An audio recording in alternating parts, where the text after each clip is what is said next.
Hello and welcome to TABcast, the official podcast of TAB Group, where we bring you sharp insights and real voices from the front line of innovation, sustainability, and agri development globally. I'm your host Tanya, and today's episode is part of our special lead up to the ninth edition of the Africa Agri Expo, which is coming your way in February 2026 in Kenya, the continent's most influential platform for agriculture investment, and we are digging deep into the voices that matter today. Joining me is someone who perfectly embodies this spirit that I'm bringing to the episode. We have Toluwani Precious Ogunbiyi, a dynamic professional at the intersection of agriculture, food systems, and policy. Welcome, Precious. How are you? Thank you very much, Tanya. I'm fine, thank you. Great. So, Precious, you have been working with grassroots communities, policymakers, international networks for a while now, and I think the vision is to bridge the gap between sustainability goals and everyday food realities in Africa. So, how Yeah. has it been so far, and are you excited to share these insights with us? Yeah, I'm definitely excited. I mean, anything about sustainability, agriculture, and global development is something that always gets me, excited. So I'm definitely excited to be here. Yeah, well, I think it's great to hear a very powerful voice who comes with such motivation to share those visions.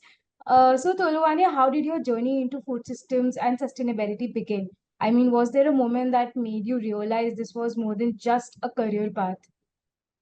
Yeah, so I like to start this question. I've been asked this question a lot, and I like to start, with a little backstory of how I started agriculture. So going back a bit, I know that I did not want to study anything agriculture inclined.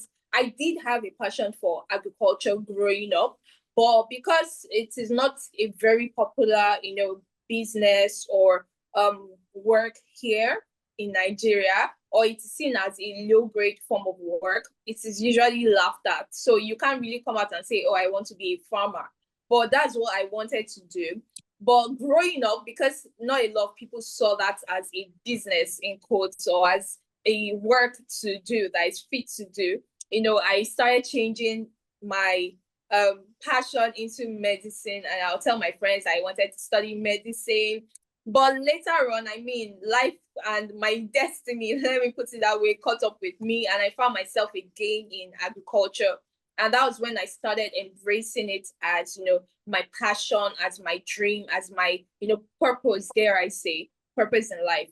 And when it hit me was when I, started realizing, that agriculture, having food, having good food, not just any food, nutritious food, well-balanced diet is not a luxury. It shouldn't be a luxury for anybody. It is actually something that every single person should have. Every single person should have access to. Every single person should have access to food. And when I started seeing that there was a huge gap between, where we are and where we should be, I knew that something had to be done. And that was when it clicked for me. I knew something had to be done. I knew I had a part to play, in bringing this goal to life, bringing the goal of zero hunger, bringing to life a future where people didn't have to go to bed hungry, where people had access to good and quality food. So yeah, I'll summarize as that. Yeah, I think that was a very powerful statement that you made, Precious, and it's always interesting to hear how personal experiences or sometimes maybe unexpected turns in the life can eventually translate into a very meaningful purpose, Yeah. right? You have definitely carved a very unique path that you're following, and of course, it is very important to understand the importance of a nutritious food chain for everybody. And it as you mentioned, it should not be a luxury but like a basic necessity that needs to be fulfilled for everybody. So thank you for sharing Yeah. that so nicely. So, moving forward, Precious, from your perspective, what does food security truly mean in the African context? I mean, we've heard that Africa has been food insecure for a very long time, and the idea of uplifting food security and balancing it out, balancing it throughout, maintaining the levels of food security has been a very important goal in the African continent. So, how do you think that translates into the country beyond just availability of food, as we just discussed? Okay, so I'll start from my perspective, and that's fact that, and I'm going to use Nigeria as a case study because that's where I am and that's where I relate to. In Nigeria, we started out mostly as farmers, as agriculturists. We started out, in rural systems, growing our food, farming livestock, raising livestock, breeding animals, and that way of life worked for us. Well, moving on, when Nigeria finally discovered oil, that they had access to oil, the farming industry, in quotes, really dwindled down, and it wasn't as popular as it used to be. And I realized that was one, although oil is important, yes, it has helped the Nigerian economy, but the fact that we kind of let go of agriculture and focused on oil as our major source of income as a country is one part where we might have gotten it wrong. And that's because agriculture is a gift. You know how different countries, different communities have certain mineral resources that makes them shine, makes them popular, makes them who they are. For Nigeria, I believe agriculture is one of that, and I believe that one problem that might have started, this food insecurity in Nigeria is the fact that we do not even teach the core and major, basics of growing food and food security in our school systems. Yes, we teach it, we brush over it. We teach it in probably home economics and teach people about hunger. What is hunger? They know how to define it, but they do not understand the core of it. They do not understand how to address it as a national problem.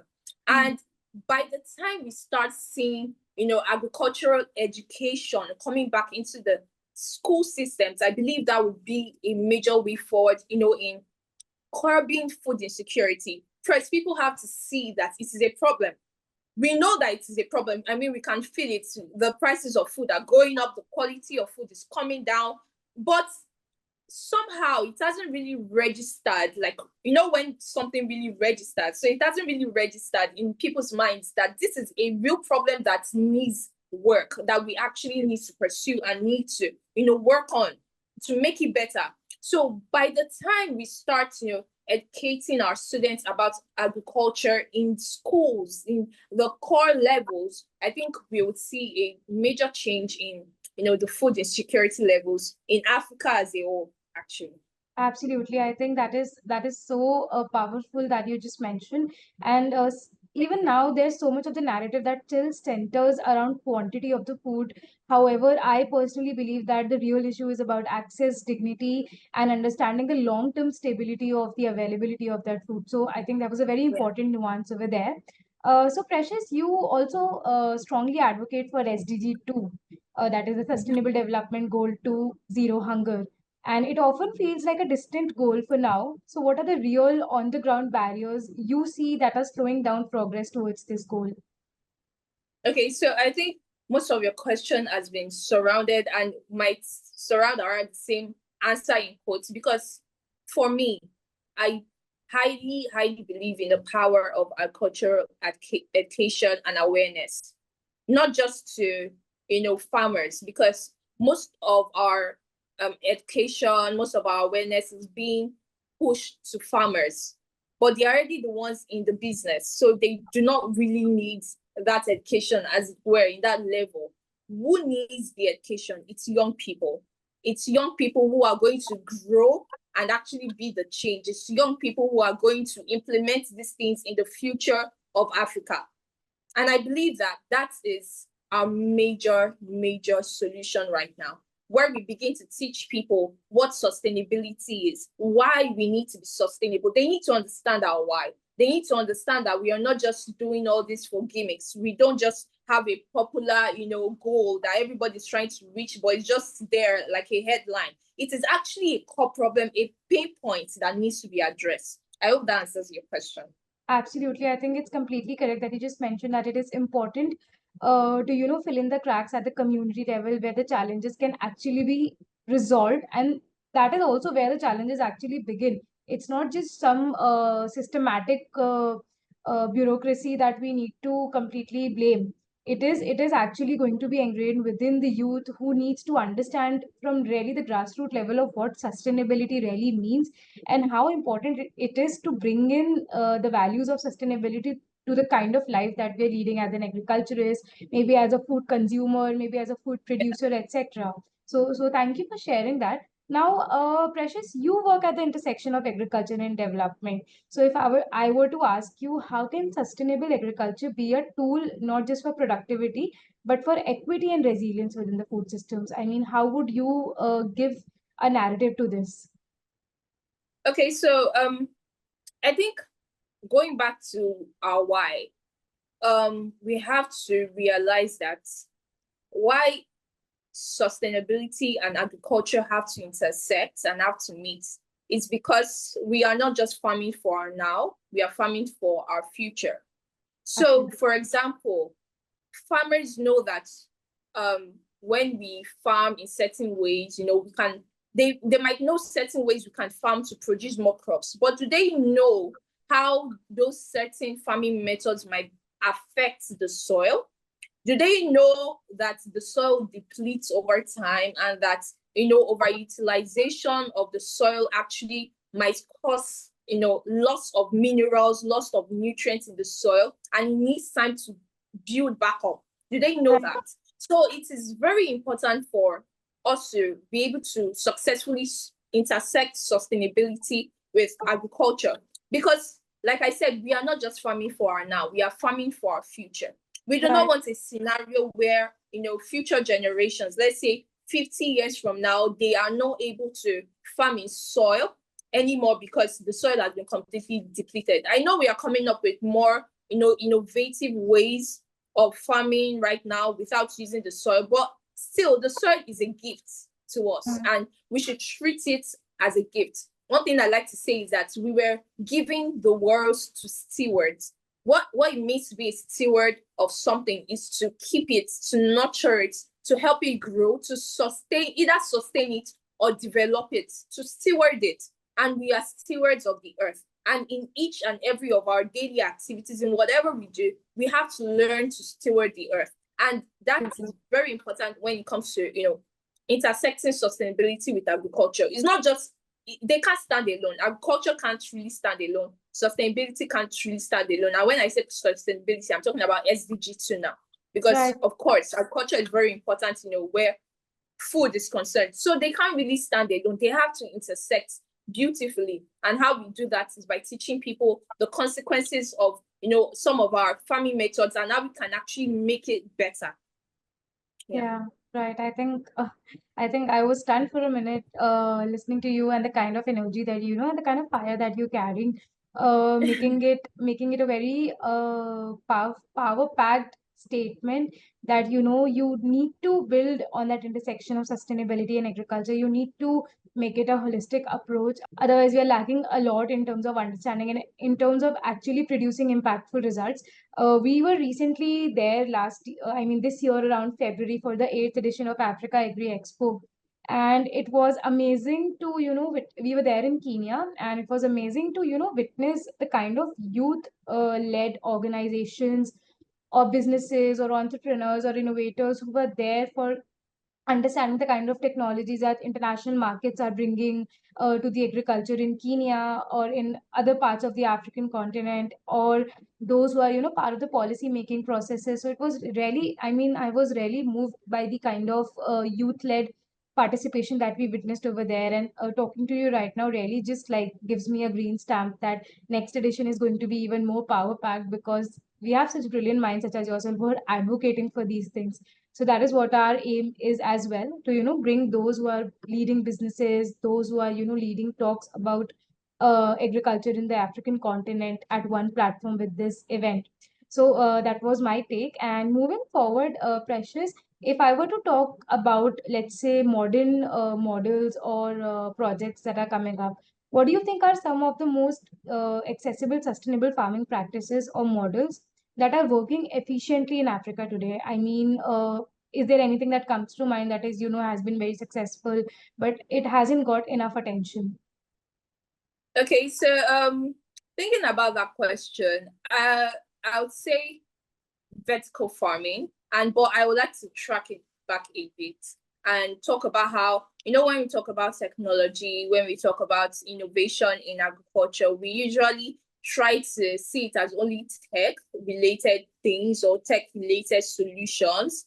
And I think that's actually scares a lot of people from the idea of innovation in agriculture, because they think that, until you can code or until you can build a robot or an automated system, you are not really innovating. But you will see little children here in Africa actually building vertical farms that do not need soil, with waste and recycled plastic bottles. Building vertical towers for gardening and for growing crops.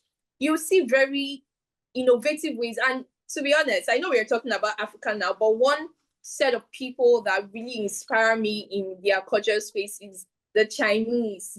And I've seen some of their innovations. Many of them don't even use electricity, but they are smart, creative innovations that I'm just blown away. Like, how did they think about this? And one thing I did realize is the fact that many of their innovations are actually deeply rooted in their ancient methods of farming. And I think that that's one leverage we've had as a country, also in Africa, when people can, marry together the ancient and the modern and bring up creative solutions. So back to your question, one system that I've seen is usually the vertical farm. I'm usually impressed when I see people make vertical farms, like vertical towers from waste plastic bottles. And I love the fact that we are not just using any material, we are using materials that are considered waste. Another one would be using tires. I remember Agri-Demi, which is my organization, my platform that I brought together to help educate people on how to grow their own food. Agri-Demi, has advocated for it in one way or the other, where we use tires to grow plants as raised beds. Usually when people talk about raised beds, they're talking about probably wood, and wood comes from cut down trees. So how do we stop that? We could use tires, which are usually considered as waste. But all in all, I just love it when, we can come up with creative ways that are not usually the norm to bring forth solutions, bring forth innovations. Mm-hmm. Right. I think that's so interesting, Precious. And sometimes the most impactful solutions don't come from million-dollar innovations, but from time-tested community knowledge and the kind Yeah. of zeal that one carries. So thank you for sharing that. It was really interesting to know. In your experience, how do local communities and smallholder farmers perceive sustainability right now? I mean, do they view it as a necessity, or is it a luxury compared to the short-term food security needs that may be a everyday hit for them? Okay, that question actually made me laugh, because to be honest, in Nigeria right now, most farmers are concerned about their bellies. So they might not they know about sustainability, but they might not really care in that sense, because everybody is trying to find what to eat, everybody's trying to survive.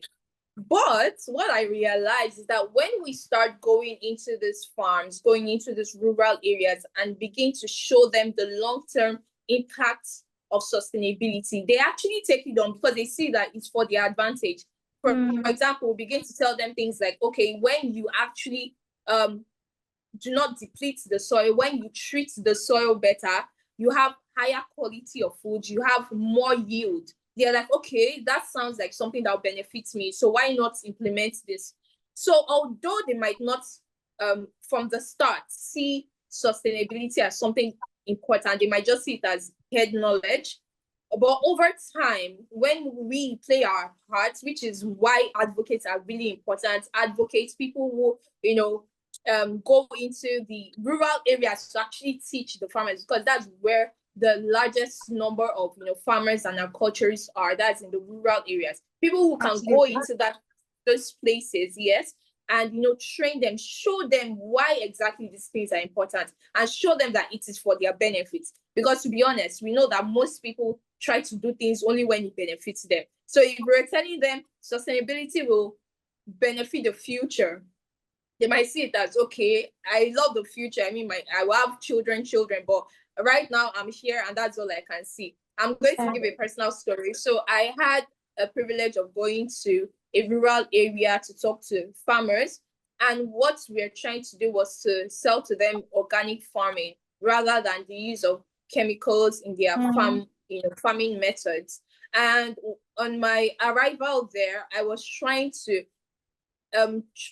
find a way to reach them that would not be what they've heard before, because we have a lot of extension workers who usually go there. But do they have people who can relate to them one-on-one? And one tactic I use to, reach them is that, okay, would you like to make more money in your farm? Would you like to have more yield? And they were inspired. They were like, okay, how do you mean I can make more yield? How do you mean I can make more money? And I told them, organic farming, it's number one, you need less inputs.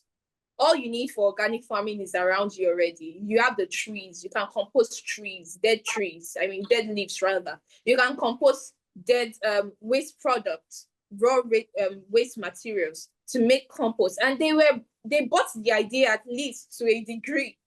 It works better than going to them and saying, oh, the world, the climate. They might not understand those concepts, but when you bring it to them and you explain to them on how it relates to them right now, they would most likely be able to adopt it. Precious, I think those are the stories that we really don't hear enough, and they really speak loud that innovation truly does not always mean apps or AI. It can be the way a community really organizes how it wants to, water or harvest together, understanding newer and better ideas that not necessarily have to be very modernized or very like fast tech driven. So thank you so much for sharing that. And I think the kind of work that you are doing is also striking that balance between surviving today and thriving tomorrow. And but I understand that this sort of a sustainability belt is a really tight rope walk for many of the farmers who are trying to fulfill their everyday needs. But obviously advocacy takes you a long way, and that is what you're trying to I think achieve. So finally, Precious, what gives you hope in the face of rising climate pressures, inequalities, global disruptions, global food crisis? What keeps you optimistic about Africa's future in achieving food security? One statement that I would give is advocates like yourself. But apart from that, what do you think can bring that up? I think that answer you gave is actually an amazing answer, because if you ask me what gives me hope, I'll say myself. For me to have this sort of passion that I have, I know that it's not just a meeting. I know that there are people cut across different parts of the world, different parts of Africa, even different parts of Nigeria that have such passions too. Passions to actually see food, hunger come to an end. Passion to actually see quality food being produced. Passion to actually see that, people don't go to bed hungry anymore. I'm just going to give you a very personal story of something that happened yesterday. And yesterday, I was eating a meal. I was taking dinner. And because I have really strong taste buds, and I've been able to taste organic food compared to, chemical infused food, I was eating and I could just tell that meal I was eating wasn't fresh and it was preserved over time. And I was so upset. Like, I was like, why would you do this? And passion like that, just the simple things, passion to actually see that people eat good, not just eat, because we try to focus on people eating, but they have to eat good too to make the result actually worthwhile. Right. So people across the world have passion. I believe it that people across the world have such passion to see the world become better, in that aspect. And that's what gives me hope. Our resilience, our passion. Right. I think that's a beautiful note to end on, Precious. Despite everything, the seeds of change are clearly there. And people like you are helping nurture them every day in every part of the world. So thank you so much for joining us on TABcast. Your work and your insights are exactly the kind of energy I was hoping to spotlight at the banner of this event, Africa Agri Expo. And I hope you enjoyed your time. Yes, I did. I definitely did. Thank you for having me. Absolutely. So, for everybody who is interested in the agribusiness policy or innovation space, this is your call to be part of the conversation. And I think Precious would support that idea. Yeah, definitely. Great. Thank you so much. Then, until next time, this is TABcast, and we'll now sign off.